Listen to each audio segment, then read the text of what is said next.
It is said that the sense of hearing is the most powerful and essential among the human senses. It perceives music, speech, and environmental sounds that help us function in our everyday life. That's why it's important that we know what to do and where to go when we experience hearing problems. Now, with us this morning to talk about hearing care is Dr. Liza Abaño-Robles, AUD, American Board of Audiology International Certified.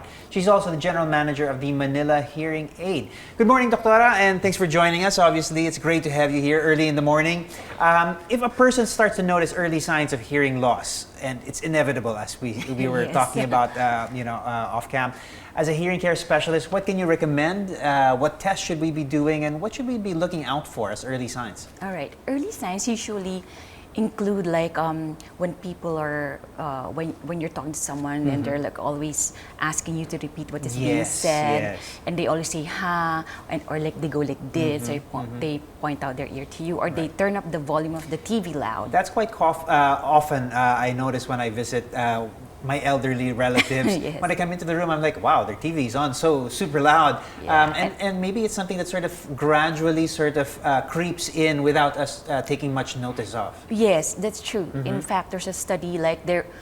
Sometimes it takes about 10 years for a person to really seek that hearing to seek hearing evaluation. Okay. Yeah. Now, you guys are the pioneer. You've been around since 1973. 76. 76. We started 76. And that's certainly a lot of history there. Where did you guys begin? How did you come into the scene? And what have you really been doing to remain on top of the hearing care industry? Yeah.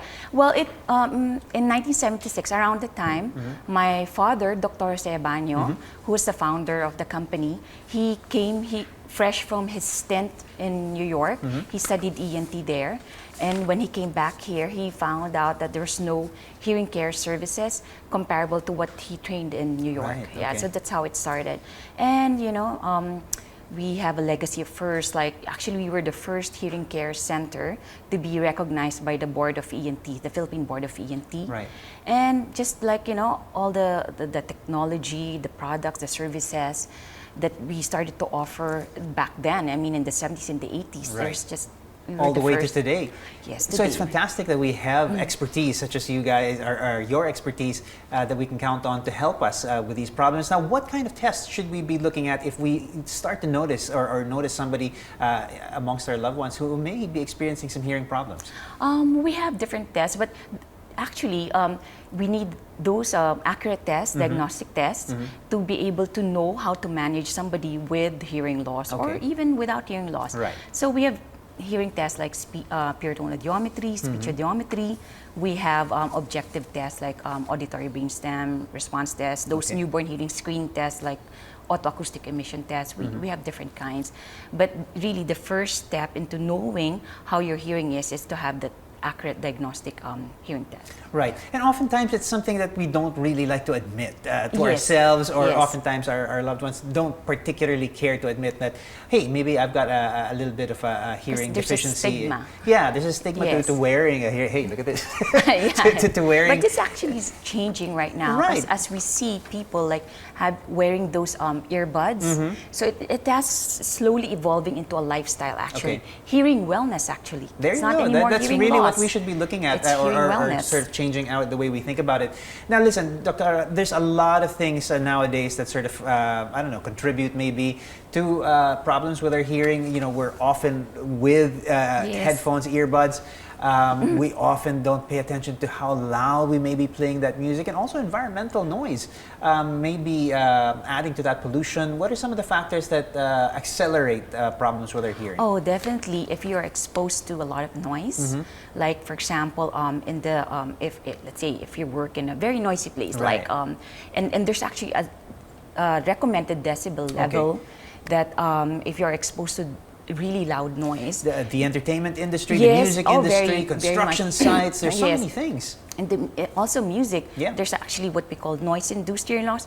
There's actually, in the recent years, what we term music-induced hearing loss. Okay, yeah, because when I'm with my kids, sometimes I'm about this far, and I'm like, I can hear your music. I don't think that's good for your ears. Yes, actually, there's in the studies, if somebody's wearing earphones, right, and if you can hear their music that's really loud, or if you actually talk to them, and they're not responding, if you talk to them at your normal conversational level and they're not responding, then the volume is actually very loud. Okay, basic ear care. What should we be doing?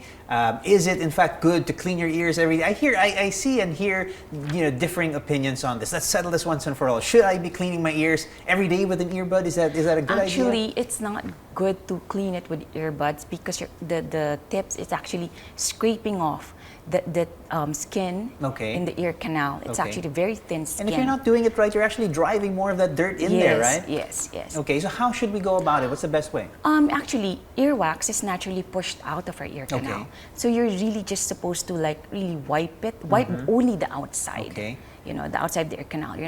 It's not really advisable to stick, earbuds, especially. Because guilty as charged. I mean, I thought that was what you were supposed to do, and I'm sure a lot of viewers may be doing that. We're seeing some video now of people who are, you can get pretty vigorous with the way you clean your ears, and you may not be doing yourself any favors. Yeah, because the skin around the ear canal inside, it's thin. Okay. So if you're always scraping it, then you have, the danger of scraping it too much, and you can get wounds there, it can get bacteria in there. But earwax is there because it's not there's actually hair inside the ear canal.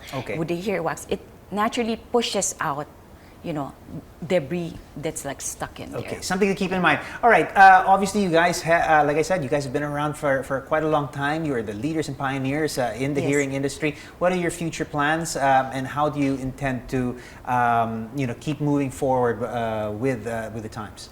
All right. Of course, we plan to expand. We have several clinics, retail clinics around Metro Manila and a few in the provinces. And we actually have partners also around the country. Well, expansion plans, just putting more, hearing clinics, and of course, promoting hearing wellness. It's not promoting how to manage hearing loss, but hearing wellness, because it should really start from there. It's like taking care of your eyes. It's really taking care of your ears, because if you cannot hear, then you will have a difficult time communicating. And if you have difficulty communicating, it can cause stress. And as we all know, stress is the cause of many chronic disorders. Absolutely, you don't want to. And you can also feel, if you cannot communicate, you can also feel isolated. And sometimes you see that people can't hear well. And they just keep quiet at the back, when there's conversation. You lose out. Yeah, it's something, like I said, it's something that we don't usually pay enough attention to. But really, I love the way you've turned it. Hearing wellness, that's something that we really should be taking what we're trying to a promote closer now. look at. Now listen, Dr. For the benefit of our viewers, where do we go if we want to know more about Manila Hearing? Well, in the retail clinics around Metro Manila, all right, in major malls. You can go to our website, which is www.manilahearingaid.com.ph. And of course, we have our Facebook and Instagram accounts. There you go. Okay, thank you so much to Manila Hearing Aid General Manager, Dr. Liza Abaño-Robles, AUD. Thank you so much, Dr. Thank you very much, Paolo.